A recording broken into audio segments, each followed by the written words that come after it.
for this hour's car review. Time for the 2024 Buick Envista. Now, if you're a Buick fan, you're probably going, Envista, they don't have, no. It's a real car. It's an SUV. It's a crossover. And it's cool. It looks good, and it is very different. It's a different Buick. If I were to take the Buick insignia off of the front, you would not know what it was. You would think it was an Asian import. It really is a good-looking car. It comes in 3 trim levels: the Preferred, the Sport Touring, and the Avenir. I had the Sport Touring. It is considered a small station wagon, or in our estimation, it is a compact SUV. Seats 5 people, including the driver. Exterior changes, it's all new, as I said. It does share some parts with the Chevy Trax. So this is a Chevy Trax, really, in the Buick guise. Yeah. Exterior features: extra sharp exterior design. That is a new direction for Buick. Large open grille with the new Buick logo above it. Squinty headlights right at the top of the fenders. You saw it. Mm-hmm. I had it last week. Fastback roof design with a chrome rear bumper. Bet you didn't even know that. I missed that. It's got a piece of chrome back there, at least it looks like it. I didn't really pay that much attention to it. It doesn't stand out like, the old chrome bumpers. But it's very unique, and it's really cool looking, believe it or not. There's no yawning on this show either, by the way. Yes, sir. Go ahead with Just trying to make up for that? Or go ahead with your review. Okay. I'm enthralled. I'll bet. What I liked, everything. This is one cool cookie. What could use improvement? Nothing. Don't mess with it. This is a good design. Interior: sleek integrated instrument cluster that is integrated into the dash, but it goes from the actual instrument cluster through across where the infotainment system is. It's one screen. It's integrated, but it also stands up. It's hard for me to describe that screen, but it is really a cool, different way. I was going to say, 15 years from now, that's going to be hell to replace. I don't know. But it really is a sharp-looking design. High-quality materials with super door cards. Lots of high-tech in this. If you want it you can get it. It's all connections all through the cabin. I don't know. They must have hired a new design team there at General Motors Buick division, because this is one slick cookie. You like the look of it.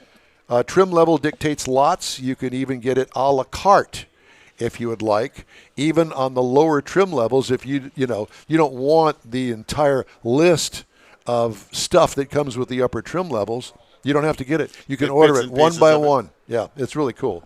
Cargo trunk room is enough. What I liked about it, the design and the big screen dash. What could use improvement? There's a big question mark. Now, what's it powered by, Don? Well, it's powered by a 1.2-liter itty-bitty tiny weeny thing, a turbocharged 3-cylinder motor. 3 cylinders. Three. It just don't sound right. It doesn't sound right, does it? But it does, and it turns out 137 horsepower and 162 pound-feet of torque. And you're thinking, oh, my God, this thing is a slug. No, it's not.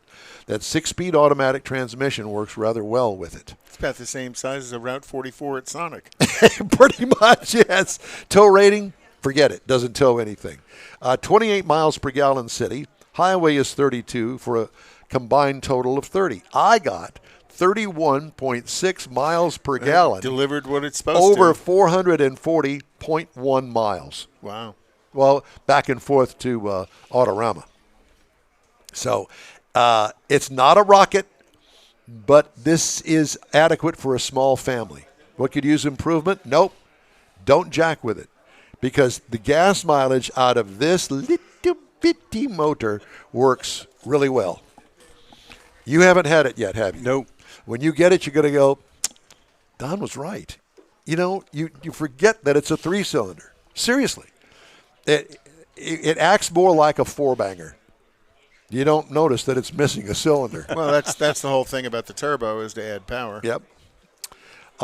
Again, what could use improvement? Nothing. I said, nope, don't jack with it. That's what I wrote right there. Black and white right there.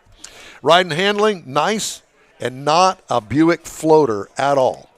What could use improvement? Nothing. Here is the real kicker. You ready? The base trim price on this is $24,100. That's not bad at all. Prices tested was $29,000. The base model price, the entry-level price for this car is $22,400. Wow. 22.4, Mars. Even at I didn't know they 29, made anything I at 22. didn't either. 29 is a good price as well. I was in it. I drove with you in it. It's a nice little It car. is. I liked it. It is. Well, and that from somebody who drives the SRX. Yeah. Now, what the competitors? Cousin is Chevy Trax. It starts at $20,400. I didn't know that either. Hyundai Venue. I've not heard of had the one. Venue. Didn't hear it. $19,800 for the Venue. Or the Kia Seltos, which I'm driving now, is $24,390. Those are entry-level prices. And that's my review of the Buick for 2024, the Buick Envista with the Sport Touring package on it. Hey, the In Wheel Time Car Talk Show is available 24/7 through the iHeartRadio app. Just look for In Wheel Time Car Talk.